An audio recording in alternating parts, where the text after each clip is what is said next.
자, 아이고, 오늘 마지막 시간입니다. 열심히 해봅시다.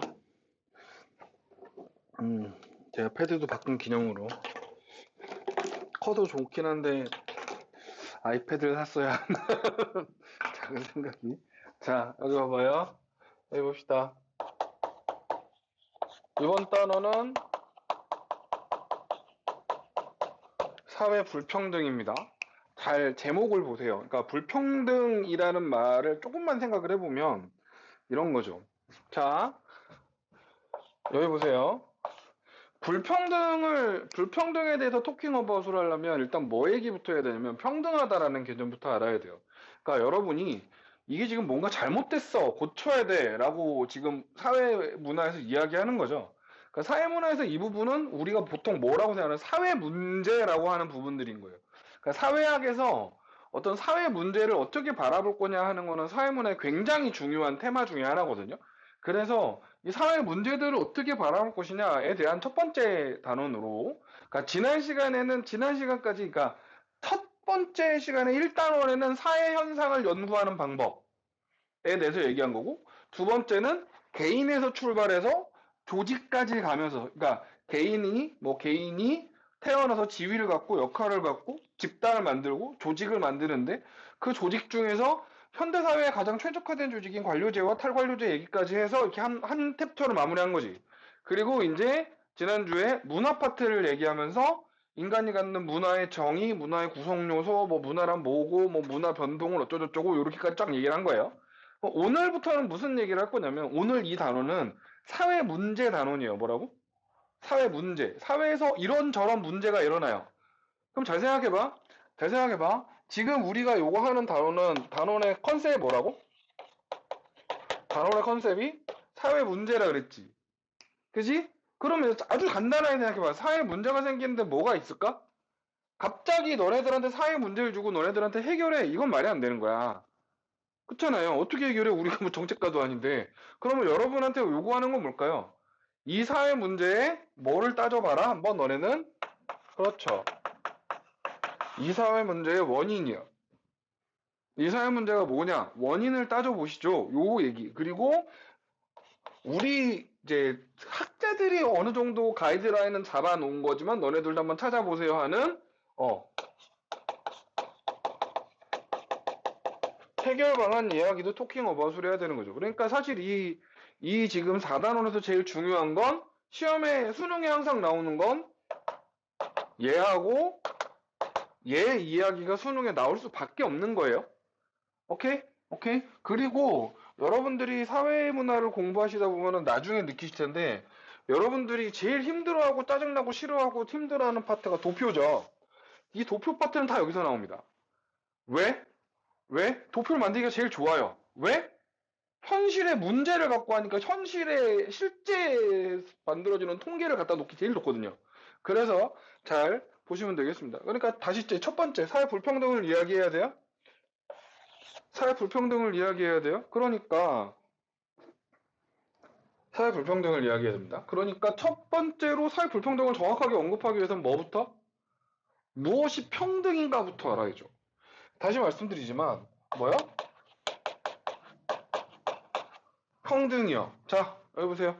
평등이라 하면 뭘 얘기하는 걸까요? 아주 간단하게 얘기하면 네, 평등은 여러분이 다른 사람과 뭐 하는 거예요? 같은 위치에 서는 겁니다. 같은 뭐라 그래야 할까? 같은 지위? 그러니까 레벨이요. 같은 레벨에 서는 겁니다. 자, 여기 보세요. 같은 위치에 서는 거기 때문에 뭘 받으면 안 돼요? 같은 위치에 서는 게 평등이야? 그러니까 뭘 받으면 안 돼? 그러니까 그렇기 때문에 뭘 받으시면 안 돼요? 그렇죠. 차별 금지예요. 자, 제가 여러분한테 차별이 뭔지 한번 설명드린 적 있나요? 차별이 뭐였다 그랬죠? 차별이란 기억하세요. 이건 상식선에서 알아두셔야 될 말. 차별이라 하면 뭐?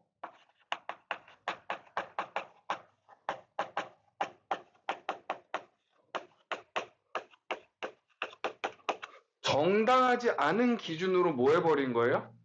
서열을 나눠버리는 거예요. 위아래를 나눠버리는 거. 정당하지 못하다 하면은 의미가 여러 개가 있어요. 정당하지 못하다 하면 일단 첫 번째, 선천적인 거. 날 때부터 태어나서 여러분이 어떻게 바꿀 수가 없는 아이들. 예를 들면 성별. 뭐 물론 요즘에 무슨 뭐 저기 성전환 수술 얘기하는 여러분 성전환 수술 쉬운 거 아니에요.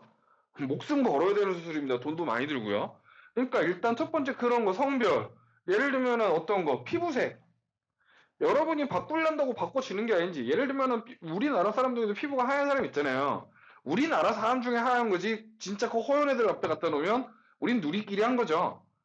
이해가십니까? 그러니까 그런 것들은 그런 거 갖고 뭐 해버리면 그렇죠. 어떤 지위를 얻거나 어떤 대가를 받거나 아니면 어떤 뭔가를 하는 어떤 위치 포지션을 얻는데 너는 피부색이 누러니까 안 돼.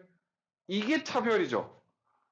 그죠? 두 번째 차별은 그렇죠. 그러니까 어떤 사실 유무를 알 수 없는 가치관을 갖고 여러분을 구별해 버리는 거예요. 예를 들면 종교. 너는 기독교니까 나가. 넌 불교니까 나가. 넌 뭐가 있냐? 뭐 이상한 사이비 종교니까 너 나가. 그게 무슨 상관이야, 내 능력하고. 그렇잖아요. 내가 사이비 종교인 거하고 내 능력하고 무슨 상관이냐니까? 그러니까 그런 걸로 받는 거를 뭐? 부당한 대우를 받는 걸 우리 뭐라 그래요? 차별이라고 해요. 자, 그러면 평등이라는 건 같은 위치에 있기 때문에 뭐 받지 않는 거? 차별받지 않는 거예요. 자, 그러면 불평등이라 했잖아. 불평등이라고 했잖아. 불평등이라고 했죠. 자, 여기에서 유추해서 한번 글을 써봐요. 불평등은 무슨 뜻이겠어요? 쉽게 얘기하면? 불평등은? 왜 이렇게 나만 쳐다봐요? 얘기를 해봐요. 뭐야? 다른 위치요, 다른 위치. 그지? 다른 위치. 그런데, 봐봐. 대체적으로 이 다른 위치에 이 다르다는 말은 뭐를 의미하는 바가 크다? 서열 관계를 얘기합니다. 네, 뭐요? 위, 아래로 갈라진다고. 불평등이라는 건. 자, 그러면 우리 지금 뭐 하기 전에 이제 이야기를 하는데, 자, 봐봐. 불평등이 왜 생길까요? 불평등이 왜 생길까요? 불평등이 생기는 이유는 두 가지예요. 하나는 내추럴한 거예요.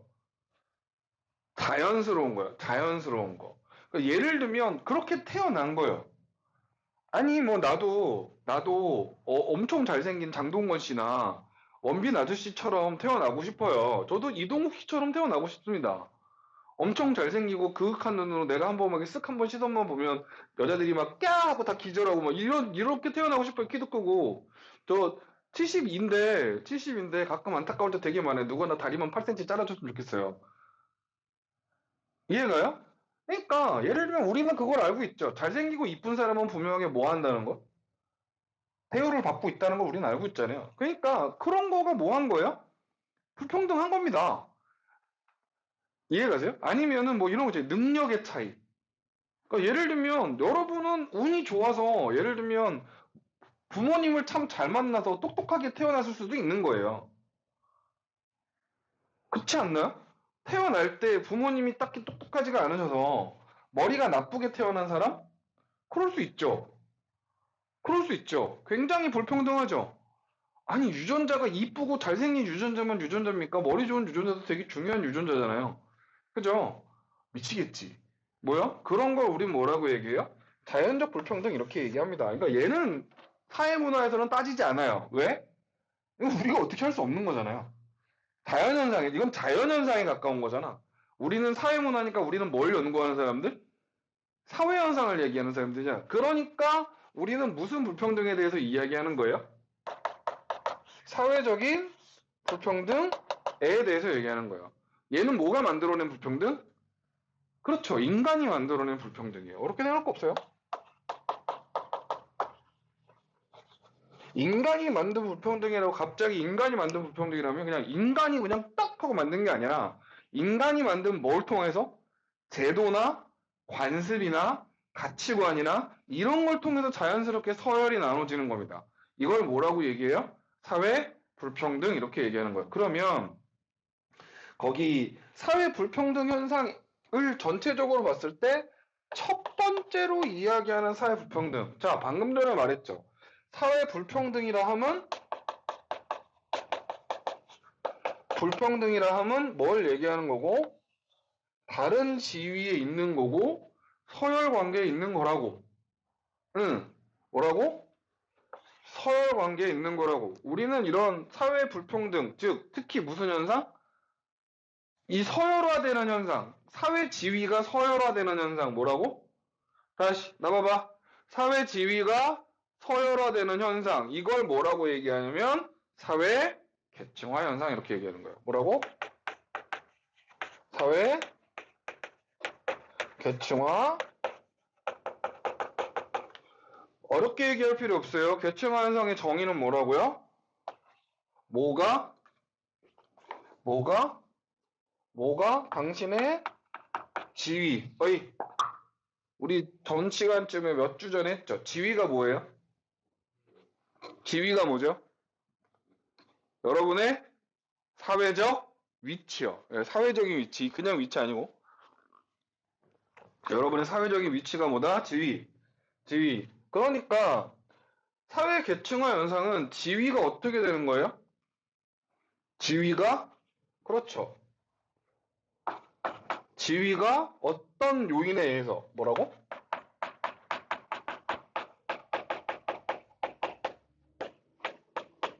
그냥 갑자기 후둑 갈리진 않아요.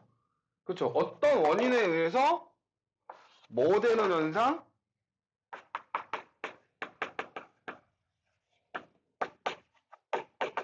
서열화되는 현상이 나타나는데 이걸 뭐라고 이야기한다? 사회 계층화 현상 이렇게 얘기하는 거죠. 자, 그러면 자, 여기서 키는 뭐예요? 1번 원인이 뭐냐? 2번 어떻게 서열화되느냐? 뭐라고? 원인이 뭐냐? 그 다음에 뭐? 어떻게 서열화되느냐? 이게 두 번째예요. 그러면 거기 여러분 책에 보시면 거기 이 큰 2번의 사회 계층 현상의 의미 뭐 근대 이전에는 뭐가 뭐 귀속적 지위를 중시했고 근대 이후에는 성취주의 이건 중요한 게 아니고요. 그 바로 아래에 있는 사회 계층화 현상에 대한 기능론과 갈등론의 이해. 자,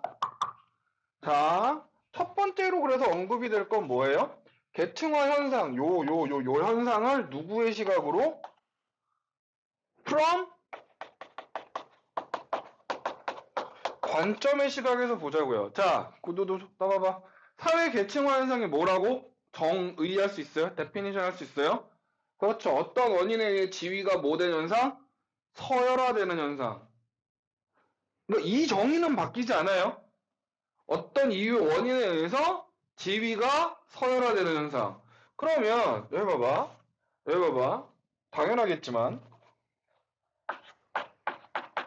우리가 배운 관점은 세 개밖에 없죠. 기능론, 갈등론, 상징적 상호작용 이론의 시각이겠지? 그런데 여기서 뭐는 안 따지냐면 상징적 상호작용 얘기는 안 해요. 왜 안 할까요? 여기서 사회 불평등이라는 건 어떤 거대한 사회 구조 속에서 일어나는 불평등이거든요. 무슨 얘기인지 알겠어요? 이 사회 불평등은 여러분 너네와 나와 커뮤니케이션 과정에서 발생한 불평등이 아니라 다시 뭐라고? 여러분하고 저하고의 모호에서 상호작용성에서 일어난 오해로 인해서 생긴 불균형이나 갈등이나 이런 게 아니라 이 사회 시스템이 먼저 만들고 너네들이 그 뒤에 적응하는 그런 것을 이야기하는 거예요. 그러니까 이 아이에 대해서는 뭘 얘기할 필요가 없어요. 자, 그냥 귀찮으면 이렇게 외우세요. 이 사회 계층화 현상에 대해서는 뭘 따지지 않는다? 상징적 상호작용 이론의 시각을 따지지 않습니다. 사회 계층화 현상이잖아요. 그러니까 거시적인 입장만 보는 거예요. 미시적인 입장을 보는 건 의미가 없어요. 오케이? 써놔. 뭐가? 미시적인 입장을 보는 게 의미가 없다. 그래서 뭐만 본다? 거시적인 입장만 본다. 그러면 기능론적인 입장에서 계층화 현상이란? 자, 예를 들면 이런 거죠. 자, 여기 봐봐. 사회에서 계층화 계층. 자, 지위가 나눠진 이유는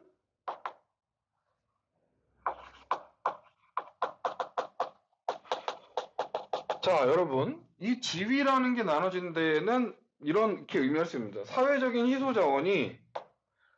희소 자원이 합리적이고 공정하게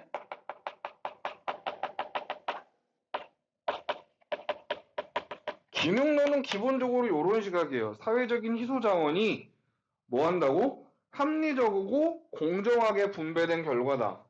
자, 희소 자원이라는 건 예를 들면 돈이 될 수도 있고요. 돈이 될 수도 있고요. 뭐가 될 수도 있고요. 권력이 될 수도 있고요. 아니면 누군가에게는 명예가 될 수 있겠죠. 예를 들면은 뭐 무소유 이야기하신 스님이 돈이 무슨 의미가 있어요? 몇 년, 참 작년쯤인가? 그래서 그 모 스님이 풀 소유해서 되게 욕먹었죠. 기억하세요? 누군지 이름도 잘 기억 안 나는데 그 사람은 스님이라기보다 그냥 인플루언서에 가까운 제가 봤을 때는 이거 개인적인 의견입니다. 뭐 그분을 비난하자는 의도가 아니라 뭐라 그래야 되죠? 그러니까 그 종교를 가진 특히 이제 흔히 말하는 종교를 전파해야 하는 위치에 있는 사람들은 어떤 도구나 어떤 액션은 항상 뭐가 목적이어야 해요? 그 종교를 전파하는 게 목적이어야 해요. 그러니까 아니 저희 교회 목사님도 설교 말씀하실 때 아이패드 12.9인치 들어놓고 하세요. 하셔요. 그렇다고 그 목사님한테 풀 소유했다 그러진 않아요. 그럼 뭐 종이에 연필로 써서 할까? 근데 그분은 애초에 그분이 얘기하는 불교의 가르침 중에 하나가 뭐예요? 어, 무소유 얘기를 되게 많이 언급하잖아. 소유에 대해서 자유로워라. 근데 본인은 저기 북한산 끝자락에 있는 겁나 평당 몇 억씩 하는 땅에 집 지어놓고서 2층짜리, 3층짜리 집 지어놓고 되게 편안하게 살고 계신 거지. 그러니까 되게 그 괴리감이 느껴지는 거야. 그분 하신 말씀에. 자, 어쨌든 갑자기 그걸 까자는 건 아닌데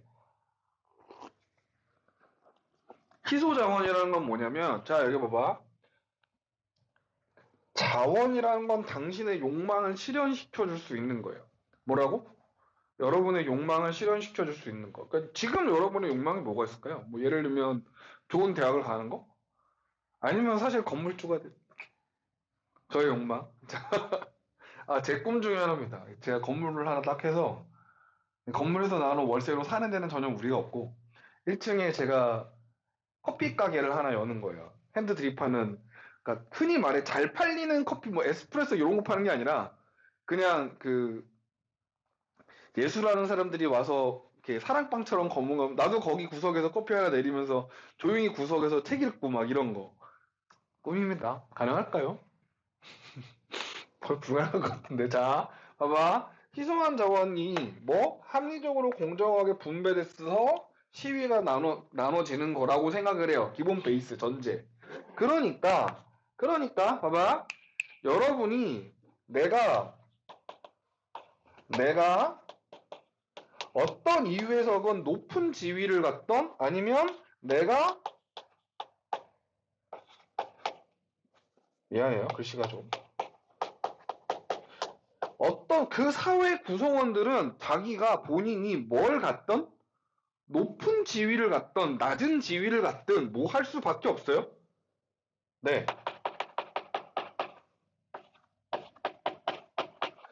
자신이 갖는 높은 지위든 낮은 지위든에 대해서 뭐 합니다? 받아들여요. 얘네는 그러니까 다시 말하지만 사회 계층화 현상에 대해서 당연히 어떤 시각을 가져요? 계층화 현상에 대해서 나봐봐. 굉장히 계층화 현상에 대해서 긍정적인 시각을 갖죠. 그죠? 그리고 얘네들은 잘 봐봐. 얘네들은 뭐가 중요하다고 생각할까? 희소 자원이 분배받고 이렇게 되는 합리적으로 공정하게 분배돼. 그래서 얘네들이 되게 중요하게 생각하는 건 개인의 능력과 노력이에요. 자기가 능력이 있고 내가 열심히 노력하면 그러니까 뭐는 별로 중요하지 않아요? 얘 입장에서는 뭘 중요하게 생각하지 않는다? 그렇죠. 뭐 예를 들면 얘가 내가 알고 봤더니 겁나 뭐 핵 다이아몬드 수저 집안이었어. 이런 건 별로 중요한 게 아니에요. 얘가 핵 다이아몬드건 핵 흑수저건 현재 내가 지위를 차지하는데 그 기여하는 건 너의 집안이 아니라 나의 능력과 나의 노력이 그걸 거의 다 해결해 준다 이거지. 내가 노력한 거지. 내가 이 지위를 얻은 건 내가 노력해서 얻은 거지. 우리 아버지 할아버지가 밀어줘서 얻은 게 아니라고. 그리고 그거에 대한 뭐가 있어요? 믿음이 있어요. 기본적으로. 왜? 사회는 뭐하다고 생각하니까요? 합리적이고 공정하다고 생각하니까요. 그러니까 이게 우리가 흔히 얘기하는 기본적인 기능론의 마인드죠. 그러니까 이해가세요? 이해가세요? 그러니까 이런 사회에서는 뭐가 중요할 수밖에 없어요? 이런 사회에서는 네, 성취주의가 중요해요. 왜? 네 노력과 능력을 믿는다니까? 그러니까 누군가가 높은 지위에 올라갔다는 건, 잠깐만. 예를 들면 우리나라는 있잖아. 우리나라는 누가 재벌이고 누가 부자지. 그럼 일단 무슨 시각으로 보냐면 겁나 이런 시각으로 봐. 왜? 왜? 왜 그럴 것 같아? 우리나라에서 부자가 되고 재벌이 됐다면 일단 이러고 본다고. 왜 그럴 것 같아? 뭐가 없어? 그 사람이 얻은 지위와 그 사람이 가진 희소 자원을 공정하게 가졌다는 신뢰가 없어. 그러니까 무슨 사람들이 다 어떤 생각을 하냐면 우리나라에서 재벌쯤 됐다면 뭐 털면 저기 감옥 한 30년 갈 건 있겠지 아마? 다 이러고 생각한다니까? 이해가? 아니 그러니까 미국 쪽이나 이런 나라들은 가끔 뭐에 대한 정말 리스펙이 있습니까? 부자에 대한 리스펙이 있습니다. 마이클 주커버그 정도 되면 진짜 리스펙 해줘야 되는 사람이라니까? 걔가 뭐 범죄를 저질렀어요? 걔가 뭐 돈 버는데 뭐 그런 거 했어요? 아니잖아. 걔는 돈벌이를 시작하는 과정에서부터 지금 이제 회사 이름도 바꿨죠. 페이스북이 아니라 메타버스로 바꿨는데 메타버스라는 회사를 만들어서 가는 과정까지가 투명하게 오픈이 되잖아. 걔가 어떻게 돈 벌었는지 전 세계 사람이 다 알아. 그러니까 리스펙할 수밖에 없는 거예요. 그게 기본적으로 누구의 마인드? 키능론의 마인드입니다. 오케이? 자, 아시겠죠? 그러면 성취지만 좀 지우고 갈게요. 갈등론의 시각을 한번 다시 볼까요? 아시겠어요? 그러니까 갈등론은 그냥 여기다 뭐 하면 돼요? 그냥 뒤집으면 돼요. 이거의 반대야. 시각 자체가 어렵지 않다고. 자, 봐봐. 갈등론은, 갈등론은 애초에 첫 번째, 뭐가?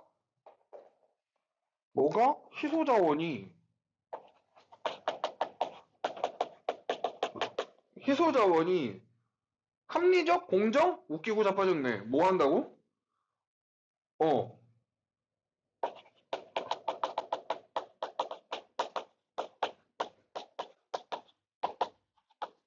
지배계층, 기득권층의 이익을 유지할 목적으로 잡아봐. 자발적으로 분배된 것도 아니고 심지어 어떻게 되는 거야? 어, 강제 분배야. 그러니까 기득권을 가진 놈들은 더 갖고 우리처럼 가난한 사람들은 덜 갖는 거지. 내가 열심히 노력했고 내가 능력을 했는데 뭐 한 거야? 응, 아니야, 안녕 이렇게 돼버리는 거지. 그러니까 당연하겠지만 잘 생각해봐. 그 사회 갈등론 마인드에서는 그 사회 구성원들이 그 지위를 받아들이겠니? 안 받아들인다니까? 그러니까 계층화 현상에 대해서 사회 계층화 현상에 대해서 대단히 어떤 시각을 가질 수밖에 없어요? 부정적인 시각을 가질 수밖에 없어요. 당연한 거야. 그러니까 내가 부자인 이유는 내가 가난한 이유는 간단해. 저 위에서 저 쌍놈 새끼들이 다 헤쳐먹고 있기 때문에 내가 가난한 거야. 이해가? 저 상층부에 있는 기득권들이 개 뻘짓을 해갖고 내가 나한테 내려와야 될 사회적 치료 자원이 저것들이 다 처먹고 이러고 끝나는 거야. 짜증나. 알겠어? 이해가요? 그러니까 당연하겠지만 세 번째, 잘 봐봐. 너가 노력하고 능력하는 거 아무 쓸데없어. 너희 아버지가 땅 가본 게 더 나아. 어? 너희 아버지가 노동당 뭐 위원장 혹은 너의 아버지가 예를 들면 검사 너네 아버지가 뭐 서울시 지검장, 너네 아버지가 무슨 겁나 대빵 큰 대학병원, 뭐 대학병원급 병원의 원장, 뭐 이사장, 이런 사람들, 우리가 흔히 얘기하는 뭐 기득권, 아버지가 재벌 2세, 뭐 이제는 아버지가 바로 재벌 되긴 쉽지 않으니까 아버지가 재벌 3세. 뭐가 중요하지 않다고? 개인의 노력이 중요하지 않다니까? 그러니까 뭐가 중요해?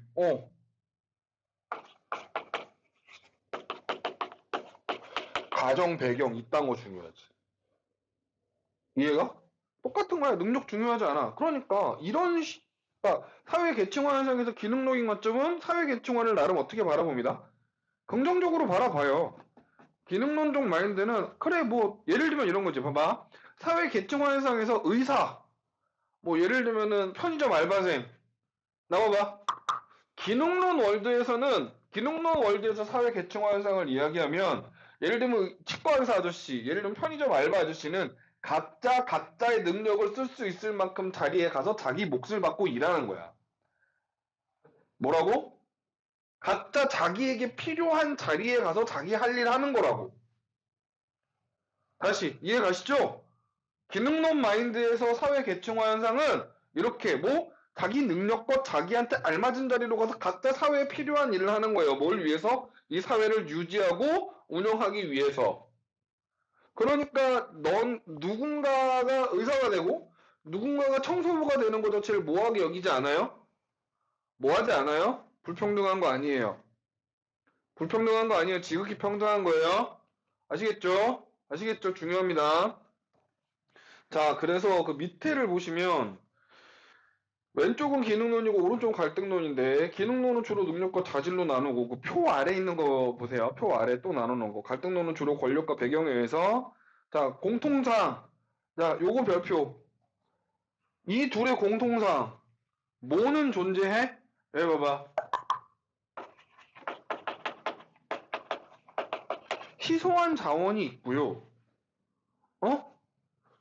희소한 자원이 있고요. 이게 나 봐봐. 저 보세요. 이게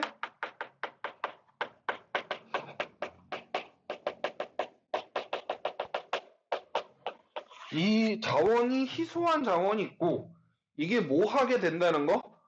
모두에게 평등하게 분배되지 않는다는 거. 뭐라고? 불균등 분배 혹은 거기 책에 나오는 거는 차등 배분. 이해가? 이거는 누구고 상관없이 기능론이고 갈등론이고 상관없이 둘 다 yes. 이해가? 그리고 기능론이고 갈등론이고 기본적으로 아이 봐봐요. 저 봐요. 여러분 생윤하시는 분 계시죠? 생윤하시는 분들은 잘 기억하세요. 생윤은요. 생활과 윤리에서는 직업에 따른 귀천이 있다 이 말 되게 싫어해요. 생활과 윤리에서는 뭐였지? 귀천을 인정하는 게 거의 없을걸요? 직업에 따른 귀천 인정하는 건 딱 하나밖에 없어요. 플라톤밖에 없어요. 플라톤밖에 없는데 봐봐. 예를 들면 맹자고 순자고 나중에 저기 뭐 정약용이고 직업의 귀천 인정하지 않아요? 자기가 갖는 자질에 따라 자기 필요한 데 가는 거지. 자, 오케이. 그래서요. 뭐 빈부격차고 뭐고 이런 것들은 기본적으로 이 두 가지가 다 무슨 시각이다? 같은 시각이다. 자, 거기 밑에는 했던 얘기니까 넘어갈게요. 이 부분이 되게 중요한데 다들 보셨으면 좋겠네요. 그 밑에 저기 아니 140 몇 쪽이냐? 144쪽? 거기 문제 있는데 거기 계층화 현상 인식에 대한 교과서의 서술적 내용 거기 보이세요? 그거 별표 좀 해놓으세요. 그러니까 기능론에 대해서는 잡아봐. 거기 이제 여러분 패드로 보시면 책으로 이제 빨간색으로 내가 써놨죠. 계층화 현상 인식. 다시 나와봐. 계층화 현상이 뭐라고? 계층화 현상이 뭐라고? 지위가 서열화되는 거. 다시 간단하게 지위의 서열화. 다시 뭐라고? 지위의 서열화 외워. 지금 외우세요. 지위의 서열화. 자, 지위의 서열화에 대해서 기능론은 지위의 서열화가 뭐 한 거야? 불가피해. 어쩔 수 없이 반드시 일어나야 되는 이거 참고로 교과서에 적힌 내용이야. 두 번째, 거기 미래엔 출판사 것도 봐봐. 자연스러운 현상이고 중요한 거 뭐? 불가피함. 비상은 뭐라고 써놨어? 반드시 필요. 지약사는 필수 불가결. 선제교과서는 불가피한 거. 봐봐. 그러니까 기능론에서는 갈등 사회 계층 현상은 어쩔 수 없는 거야. 이거 반드시 생겨야 돼. 오케이? 갈등론 봐봐.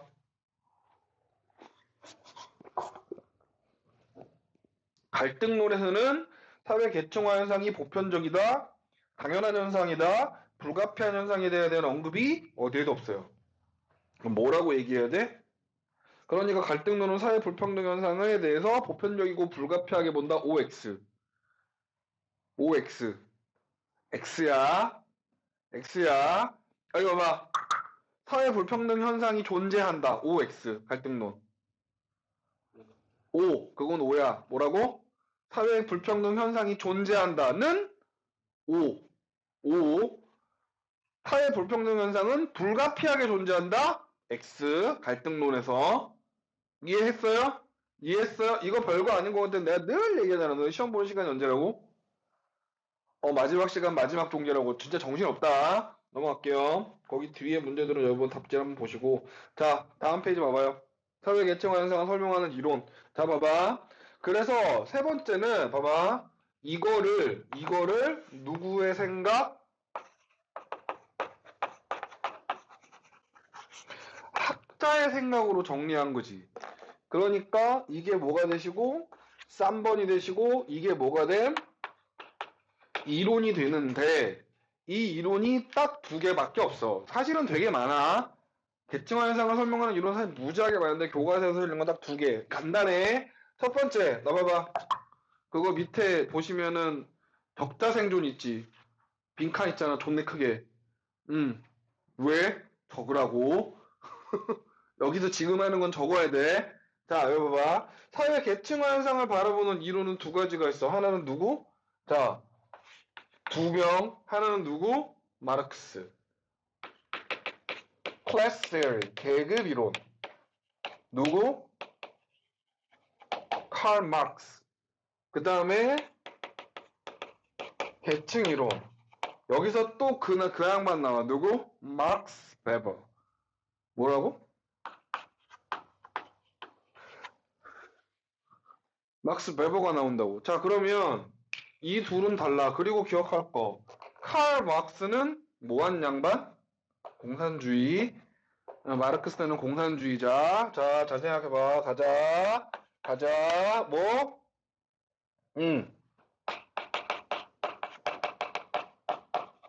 계급 이론 누구? 칼 막스고. 그리고 이 계급 이론이 나중에 뭐의 가장 근본 베이스가 돼요? 네. 공산주의의 이론적 기반이 되는 거예요. 이 계급 이론이. 자, 여기 봐봐. 거기 봐봐. 자, 첫 번째 계급 이론의 첫 번째.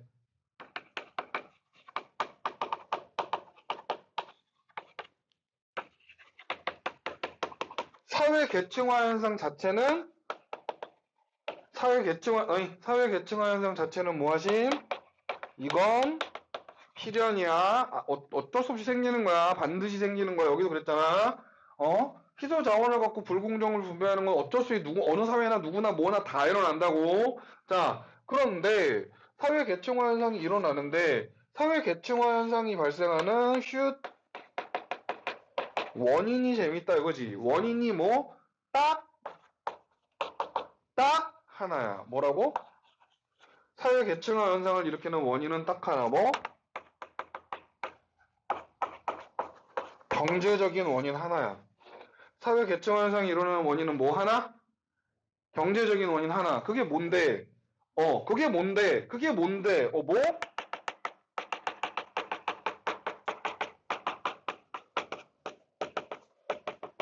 뭐라? 생산수단의 소유.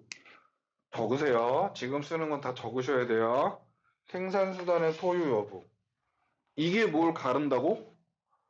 계층을 갈러. 자, 그래서 이거는 책에 있는 내용이 아니라서 쓰라고 하는 거야. 마르크스는 생산수단의 소유 여부에 따라 사회 계급을 4개로 나눴어. 응? 4개? 4개야. 자, 봐봐. 맨 위에는 뭐가 있냐면 우리가 일반적으로 잘 알고 있는 부르주아지가 있어. 프랑스어지만 그냥 대충 귀찮으니까 그냥 뭐 하는 애들이야?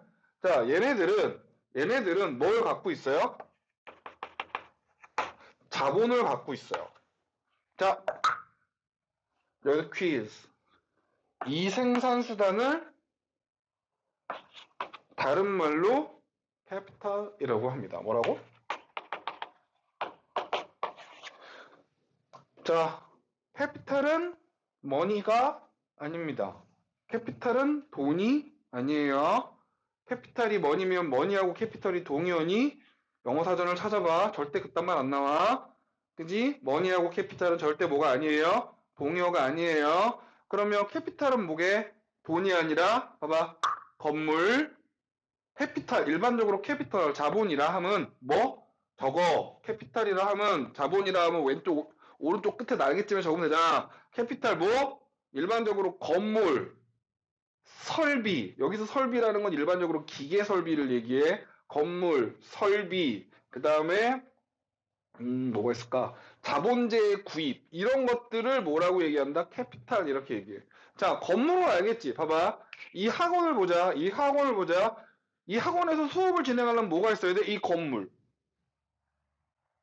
그지? 그 다음에 거기에 대한 뭐 설비. 예를 들면 냉방, 난방 시설. 예를 들면은 마이크를 갖고 인원이 좀 많은 인원에서 하는 거니까 저 벽에 점 찍혀 있는 저 벽들은 여러분 저거 방음벽인 거 아시죠? 저 벽 있잖아요. 저 나무 색깔 벽. 방음벽이에요. 이거 소리 흡수 겁나 잘 돼요. 그러니까 여기서 마이크를 갖고 제가 개지랄 연병 생쇼를 해도 저 밖에 자습하는 공간까지 생각보다 소리가 크게 안 들려요. 여기 그리고 저 그 자습실에 저 둘러싸고 있는 저 칸막이 유리 있잖아. 저 더럽게 비싼 거야. 저거 되게 비싼 거야. 방음 유리야. 저거 소리 차단하는 유리야. 저거 생각보다 되게 비싸. 저거 하나 깨잖아? 그러면 니네 집 어머니 울면서 오실지도 몰라 진짜. 되게 비싼 거야. 여기 봐봐. 자 봐봐. 그러면 그게 뭐라고? 설비. 그리고 기타 자본재. 예를 들면 이런 거. 나한테는 분필. 너네한테 분필을 주면 장난감이지만 나한테는 먹고 사는 도구지. 생산에 사용되는 도구를 우리가 뭐라고 얘기하면 자본재 이렇게 얘기해. 캐피탈 굿 이렇게 얘기합니다. 자, 그딴 것들을 사는 게 뭐? 그딴 것들을 소유하는 거야. 그래서 생산 수단이라면 이렇게 쉽게 얘기해. 너네가 경제를 공부했으면 제대로 알 텐데 모르도 상관없으니까 생산 수단이라는 건 자본이고 일반적으로 자본은 토지랑 공장 이딴 걸 이야기하는 거야. 정 어려우면 이렇게 해요. 자본은 뭐라고? 토지와 공장이라고. 자, 그러면 부르주아는 뭘 갖고 있어? 자본을 갖고 있어. 뭘 가지고 있다고? 토지와 공장을 갖고 있다고. 근데 그래서 얘네들은 뭘 안 해? 얘네들은 노동을 안 해. 참고로 여기서 말하는 부르주아는 겁나 부자를 얘기하는 거야. 그 다음에 좀 스몰 사이즈의 부르주아들이 있어. 자기 자본은 갖고 있는데 자본의 사이즈가 작아서 자기가 노동을 해야만 해. 이런 사람들을 프랑스어에서는 작고 귀엽다 해서 뿌띠라는 표현을 쓰거든. 그래서 뿌띠 부르주아지 이렇게 얘기를 해. 자, 뭐라고? 그냥 설명하기 귀찮으니 쓸게. 뿌띠 부르주아지 이렇게 얘기한다고. 이거 사회문화 책에 어디에도 안 나와. 이거 내가 얘기하는 거야. 실제로 맞는 말이기도 하고. 자, 그러니까 얘네는 스몰 사이즈의 부르주아야. 그런데 자기의 뭐는 갖고 있는데 자본은 갖고 있어. 그런데 얘는 슬프게도 뭘 해야 돼? 노동을 해야 돼. 그러니까 예를 들면 상가 분양 하나 받아서 그 상가 되게 많은 데서 하나 분양받은 미용실 원장님 정도 생각하면 될 거야. 이해가? 상가 하나 분양받아서 뭐는 안 내도 되는데 월세는 안 내도 되는데 그래도 그거 놀리고 있으면 아무짝에 쓸모가 없지. 그러니까 뭐 거기서 뭐라도 해야 돼. 하다못해 커피 가게를 하든 뭐 저기 손발톱 정리해주는 네일샵을 하든 뭐라도 해야 돼. 그런 사람들. 그게 뭐라고? 뿌띠 부르주아라고 한다. 그 다음에 여기까지가 우리가 그 막스가 얘기하는 자본가 단계야. 그 다음에 여기는 뭐냐면 노동자인데 여기는 이거는 누가 구분한 거야? 칼 막스가 구분한 거야. 여기는 누구? 숙련 노동자. 그러니까 숙련 노동자라면 뭐로 생각 떠올리시면 되냐면 생활의 달인 떠올리면 돼. 생활의 달인 나오고 겁나 막 되게 막 기계 좀 잘하는 양반들 있잖아. 그 양반들이 뭐라고? 그 사람들이 숙련 노동자야. 어렵지 않지? 숙련 노동자는. 그 다음에 이 맨 마지막에는 자 얘는 뭐가 없어? 노동자니까 자본 없음. 얘는 뭘 팔아서 살아야 돼? 자신의 생존을 위해서 노동을 판매하며 살아야 되는 거야. 되게 이제 비참한 사람이 되는 거지. 나 같은 사람. 슬프다. 자, 그 다음에, 그나마 얘는 얘네는 밑바닥은 아니야. 왜? 맨 밑바닥에는, 얘네가 있어. 단순 노동자. 그냥 일 처음 시작한 사람들. 그러니까 우리가 보통 뭐 편의점 알바, 주유소 총잡이 아저씨들. 배우는 거 어렵지 않잖아. 일 배우는 거 되게 금방 배우잖아. 그런 사람들이 단순 노동자. 되게 단순한 노동. 그러니까 여기도 뭐가 없어? 자본 있을 리가. 그리고 노동하지. 나봐봐. 여기서부터 재밌는 일이 이루어져. 칼 막스는 여기서 무슨 언급을 하냐면 이 뿌띠 부르주아들은 얼마 있지 않아서 다 끝나. 다 죽어. 왜? 자본이 조그맣잖아. 그러니까 대자본을 갖고 있는 부르주아들한테 밀려. 다 잡아먹혀. 얘가 동네 구멍가게 아저씨하고 저기 존내 큰 마트하고 싸우면 누가 이기겠냐? 마트가 이길 수밖에 없어, 얘들아. 마트에는 엄청 많은 종류의 물건을 싸게 팔어. 너네가 진짜 급하게 편의점, 그리고 급하게 어딘가 갈 때는 다 어디로 가? 편의점 가. 동네 마트? 생각보다 장사해 먹고 살기 힘듭니다. 물론 되게 잘 되는 마트들은 가끔 편의점도 잡아먹는 마트도 있습니다만 흔치는 않고요. 자, 보세요. 그러니까 봐봐. 동네 조그만 미용실 대형 프랜차이즈한테 밀리는 거예요. 예를 들면은 학원도 마찬가지예요. 이거는 오프 더 이거는 요 비방용 이투스 이 네오 학원이 지금 무지하게 적자거든. 이놈의 코로나 때문에. 잘 생각해봐. 이 강의실 몇 명이 앉았으면 하니? 넌 네가 딱 봐도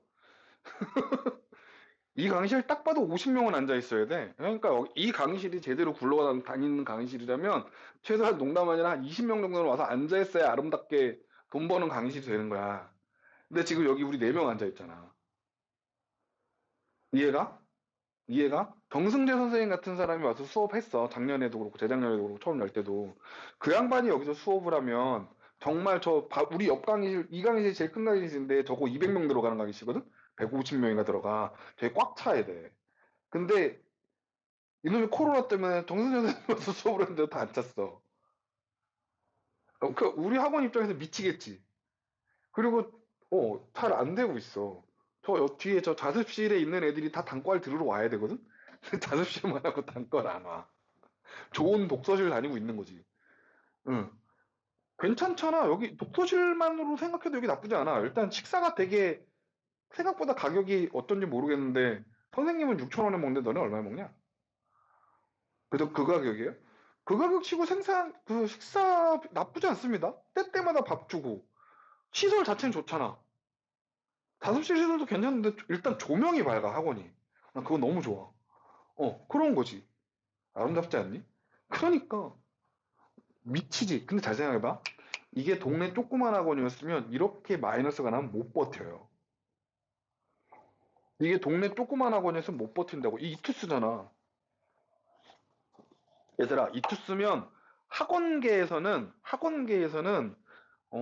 삼성은 이투스에서 학원 바닥에서 삼성은 저기 대성학원 같은 데를 얘기하는 거고요. 메가나 대성 이런 게 이제 삼성 LG쯤 되는 거고. 이투스도 얼추 그 안에 들어가긴 하죠. 그러니까 삼성, LG, 현대 정도면 이투스도 그 정도의 하나는 들어가는 학원이니까 그러니까, 돈이 많아. 여기가 돈이 꽤 있어. 그러니까 버티는 겁니다.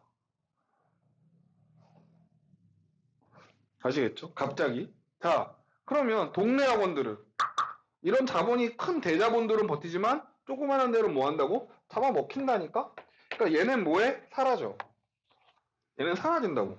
그리고 봐봐, 나와봐, 나와봐. 숙련 노동자도 사라져요. 얘는 왜 사라지게 해? 얘네는 산업사회잖아. 기계가 등장해서 얘네의 숙련 노동을 대체해버려. 잘 생각해봐. 사람이 아무리 빠르게 일한다고 해도 기계만큼 빠르지는 않습니다. 저 장인어른이 몇 년 전에 돌아가셨는데 저희 장인어른 살아계실 때 저 경북 영천에 복숭아 밭을 대빵 크게 하셨어요. 한 1,500평? 되게 커요. 그래서 복숭아를 따시면 저희 식구들이 총동원돼서 거기서 복숭아 분류하고 복숭아 따는 걸 해야 돼요. 한 2주 안에 다 따야 되는데 1,500평의 나무가 200그루가 넘으니까 복숭아 따야 되는 복숭아에도 진짜 몇 천 개가 되는 거예요. 정말 그거 다 사다리 타고 올라가서 일일이 손으로 따는 거야. 개빡세. 더 빡센 건 뭔지 알아? 분류하는 거. 크기에 따라서 분류해야 되거든. 그러니까 백화점에 들어가면 이만 사람 얼굴만한 복숭아도 있고요. 조그만 복숭아 크기에 맞춰서 분류해서 박스에 담아서 공판장에 팔거나 직접 파는데 분류하는 게 일이잖아. 그러니까 무게로 분류하는데 뭐 예를 들면 하나에 200g, 250g, 300g, 400g. 그 우리가 계산하면 다 어떻게? 1, 2, 4 이렇게 저울에 넣어보고 하나씩 하나씩 분류해야 되는 거지. 그렇게 처음에는 2016년인가에는 그렇게 해갖고 나 장인어른, 장모님, 나, 우리 와이프, 우리 처담까지 해서 5명이 앉아가지고 정확하게 3일 걸렸어. 그거 다 하는데. 그리고 하고 나는 막 거의 뻗고 막 진짜 힘들었어요. 그런데 그 다음에 장인어른이 진짜 안 되겠나 봐. 그 다음에 뭘 갖고 왔냐면 이게 컨베이어 벨트 같은 걸 갖고 오시더라고. 거기에 복숭아를 이렇게 우르르 이렇게 부으면 지가 하나씩 하나씩 올리면서 가면서 무게별로 지가 딱딱딱딱 떨어뜨려 가지고 여기 칸에다 분류를 지가 하는 거야. 5명이서 3일 걸려서 하던 일을 딱 반나절 만에 끝나더라. 3시간 반 만에 다 하던데. 우리는 뭐만 하면 되는 거야? 걔가 분류해주면 우리 들고 박스에다 넣기만 하면 돼. 와, 그때 알았어. 누군가가 가끔 막 열심히 하는 사람이 기계보다 아니야. 사람은 절대 뭘 이길 수가 없어. 안 돼. 그러니까 누구는 나가리야? 숙련 노동자는 잘리는 거지. 뭐 때문에? 기계 때문에. 그럼 잘 생각해봐. 숙련 노동자 잘리면 어떻게 될 것 같아? 일로 떨어져. 그 일에서야 숙련이지만 다시 새로운 직장으로 가면 그냥 뭐가 되겠어? 한순 노동자가 될 거 아니야. 그러니까 잘렸어. 봐봐. 뿌띠부르주아는 부르주아로 잘려서 내려가서 얘네들은 다 섞였고 얘네들은 다 잘려서 여기 그러니까 이 사이에 이마만한 공간이 생겨버린 거지. 그럼 잘 생각해봐. 부르주아와 단순 노동자 사이에 나봐봐. 부르주아와 단순 노동자는 절대로 네버 못 넘어가. 단순히 자본을 갖고 있다 자본이 없다의 문제가 아니라 이 갭이 하늘하고 땅이라고 네버 뭐 할 수 없어? 못 넘어간다니까? 이해가? 그래서 여기에 대해서 우리 책에 봐봐. 뭐라고 써놨니? 내가 불연속적이다 이렇게 써놨을 텐데. 거기 봐봐. 사회 구성요소 사이의 관계. 야, 이거 기본적으로 누가 한 얘기야? 마르크스 얘기잖아. 그러니까 기본적으로 뭐를 깔고 있어? 갈등론. 그 다음에 계층화의 원인은 뭐? 오로지 경제적인 요인. 경제적인 요인은 뭘로 나눠? 생산수단의 소유 여부. 그래서 자본가와 노동자, 프로레타리아로 나눠. 그러면 당연히 갈등론적인 관계니까 구성 요소 간의 관계는 대립이지. 그리고 마르크스의 이론론이고 특징 봐봐. 지배계급하고 피지배계급 간의 무슨 관계? 지배, 피지배. 그 다음에 봐봐. 이분법적이고 단절적이야. 어디가 단절이야? 부르주아와 단순 노동자 사이에 빡! 이 둘은 여기서 일로 뭐 할 수 있어? 없어? 안 돼. 거기 밑에 봐봐. 계급 간의 이동은 뭐를 통해서만? 혁명을 통해서만 가능한 거지 혁명이 아니고서는 도저히 자발적으로는 움직일 수가 없어. 불연속적이야. 오케이? 오케이? 아시겠어요? 못 넘어가. 이거 되게 중요한 거야. 그리고 봐봐. 그러니까 이 단순 노동자들은 그런데 되게 웃긴 거. 얘네는 겁나 부자고 얘네는 겁나 가난한데 이렇게 갈린 이유가 뭐야? 이 부르주아와 프롤레타리아가 갈린 이유 딱 하나밖에 없어 얘들아. 얘네들이 노동을 안 해? 아니지. 얘네들이 더 쎄빠지게 일하지. 얘네는 쳐놀고 있잖아. 자본을 갖고 있으니까. 잘 생각해봐. 이 건물주의는 있잖아. 노동 안 해도 돼. 뭐? 슬슬 다니면서 심지어 관리업체 있잖아. 관리업체 사람들 고여놓고 슬슬 다니면서 나중에 여기서 월세 내는 거에 일부 관리 사무실 주고 자기가 그냥 챙기면서 골프 치러 다니면 된다고. 마르크스가 보기에는 세상 잣 같은 거야. 저 새끼는 온지 뭐 한다는 이유로? 자본을 소유했다는 이유만으로 뭐 하지 않아? 아씨, 노동도 안 해, 저 새끼. 근데 돈은 제일 많이 벌어가. 마르크스는 거기에서 좌절감 느낀 거야. 아, 잣 같네. 그지 같대. 와, 짜증나. 이해가? 그리고 심지어 얘가 일로 떨어지겠니? 설마. 그런 일은 일어나지 않아. 얘가 이로 올라가는 거 불가능해. 안 된다니까? 그래서 뭐? 그럼 잘 생각해봐. 이 밑에 단순 노동자들은, 나 봐봐. 맨 처음에는 자신의 상황을 몰랐을 거야. 그냥 이랬겠지. 그런데 어느 순간 알게 돼요. 오씨, 나는 하루 종일 개빡세게 매일매일 죽어라 일하는데, 나는 왜 매일매일 먹고 사는 것 자체를 고민해야 되는데, 이 새끼들은 하는 거라고 맨날 골프 치고 놀고, 오늘은 얼마짜리 와인을 마셨어요. 오늘은 2천만 원짜리 차를 샀어요. 이 지랄하고 있는데 저 새끼는 왜 이렇게 풍족하지? 저건 일도 안 하는데? 왜지? 아씨, 이상한데? 어느 순간부터 나한테 노력을 하는데 저 새끼 씨발 노력도 안 하는데 왜 이렇게 부자지? 사람들이 뭘 느끼게 돼? 불합리함을 느끼게 돼. 그럼 어떻게 되냐면 약자잖아? 자, 이렇게 사회적 소수자 얘기할 때도 한번 얘기했는데, 약자는 생존 방식이 하나밖에 없어. 약자가 강자를 상대로 살아남는 생존 방식이 하나밖에 없다니까? 뭐 하는 거야? 뭉치는 거야. 그러니까 이 단순 노동자들이 뭐 해서? 뭐 해야 돼? 살아남으려면? 뭉쳐야지. 그럼 어떻게? 그래서 일종의 아이덴티티를 갖는 거야. 뭐의 아이덴티티? 노동자로서의 아이덴티티를 갖는 거지. 이걸 우리는 뭐라고? 정체성이라고 표현하자고. 이걸 우리는 뭐라고 얘기해? 이 정체성을 이거 되게 중요한 말이야. 계급의식 이렇게 얘기해. 뭐? 이 계급의식은 노동자가 자신의 적인 부르주아를 두고서 모든 노동자가 당연히 가질 태도야. 이해가? 그러니까 노동자들은 부르주아에 대해서 뭐 할 수밖에 없어? 투쟁적이고 분노에 휩싸여서 다 죽여버리갔음이 될 수밖에 없는 거란다, 얘들아. 자, 그러면 자, 알겠죠? 알겠죠? 그러면 저희 잠깐만 쉬었다가 옆에 계층 이론 얘기를 해봅시다. 지금은 계급 이론이 베이스예요. 얘를 알아야 계층 이론을 이해해요. 우리 잠깐만 쉬었다 합시다. 뿅.